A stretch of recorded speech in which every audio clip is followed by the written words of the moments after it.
Matapos sa 16 na araw ng tinuguriang KOJC siege mula noong ika-24 ng Agosto at nagwakas noong ika-8 ng Setyembre, ay ginanap na ang reconsecration ceremony sa buong KOJC compound.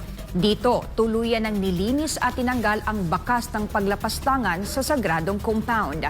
Ang buong detalye mula kay Jean Domingo. Matapos ang pisikal na paglilinis ng mga miyembro at misyonaryo sa Kingdom of Jesus Christ compound sa Davao City, ay isinagawa naman ang reconsecration ceremony sa buong compound.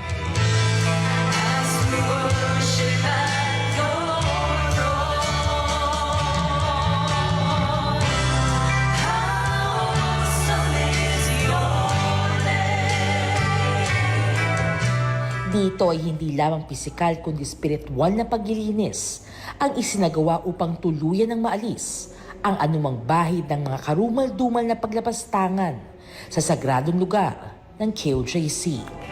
Sa pagkakaisa ng mga misyonaryo at miyembro ng KOJC at sa pamamagitan ng taimtim na panalangin at blessed oil ay pinangunahan ng mga kingdom ministers ang pag-sanctify sa bawat sulok o lahat ng lugar sa compound. Kabilang na dito ang mga gates na siyang naging entry point sa compound: Jose Maria College Foundation Incorporated, KOJC Cathedral, Bible School, hangar, mga pasilyo, gusali at daanan. Gayon din ang KOJC Kingdom na siyang bunga ng dugo, pawis, sakripisyo at di matatawarang pag-ibig ng mga kingdom citizens sa pangunguna ni Pastor Apollo Sikibuloy. Purihin ang Ama sa pamamagitan ng anak, our beloved pastor, Pastor Apollo Sikibuloy. So, ginawa natin ngayon dito sa Kingdom, tayo ay nag-sanctify, nilinis natin yung area sa pamamagitan ng paglalagay ng oil o blessed oil. So, kahit na hindi pa tapos itong Kingdom, ongoing pa yung construction, pero tinuturing namin itong banal na lugar dahil alam natin na ito ay sentro ng ating paglilingkod ngayon dahil heartbeat talaga ito ni Pastor na magtipon-tipon dito ang 70,000 na mga anak ng Diyos.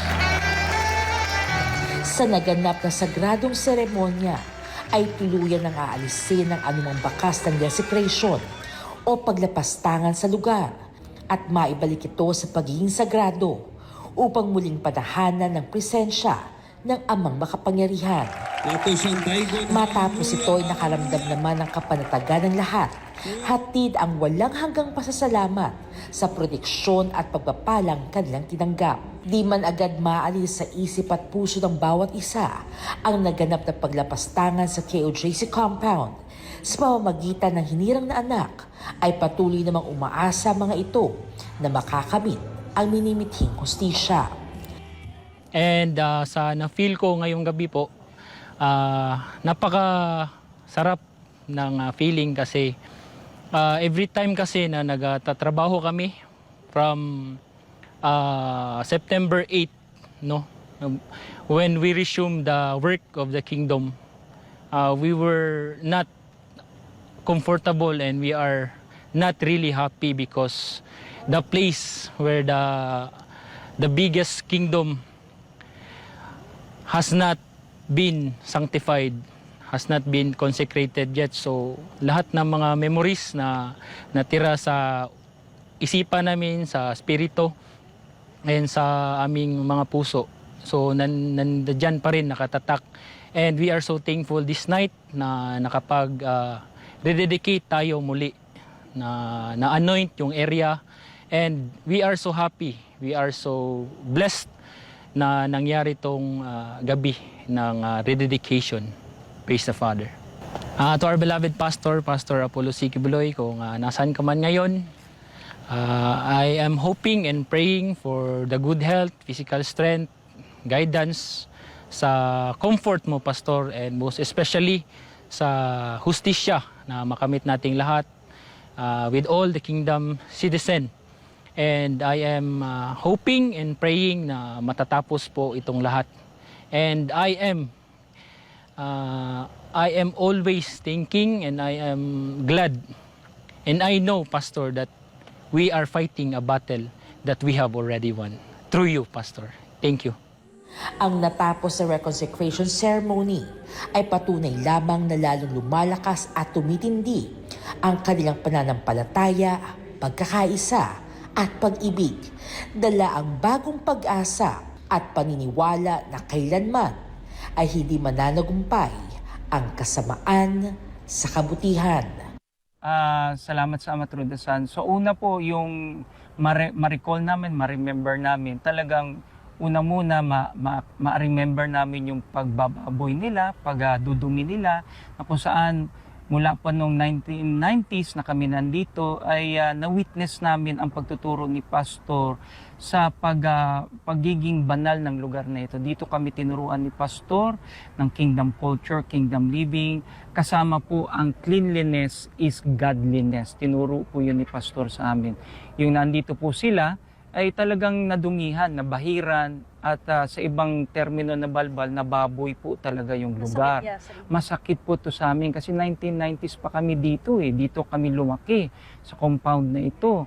Hindi pa ito ganito noon, ngunit ito ay nafe-fellowship ng ating mahal na pastor na ilang years, ay magiging ganito po. Kaya yung nangyari po yun habang sinasanctify, pinupunasan namin ng blessed oil, turo ni pastor, naalala namin, sa umpisa nagagalit kami, pero dahil nga tinuruan kami ni pastor, overcome evil with goodness. So alam namin na natanggal na yun, na-vanquish na, natanggal na lahat ng mga nangyaring hindi na kalooban ng Ama. At alam natin, ngayon po ay malaya na tayong makakakilos at may isasagawa ang kalooban ng Ama. Masaya na po kami ngayon. Amen.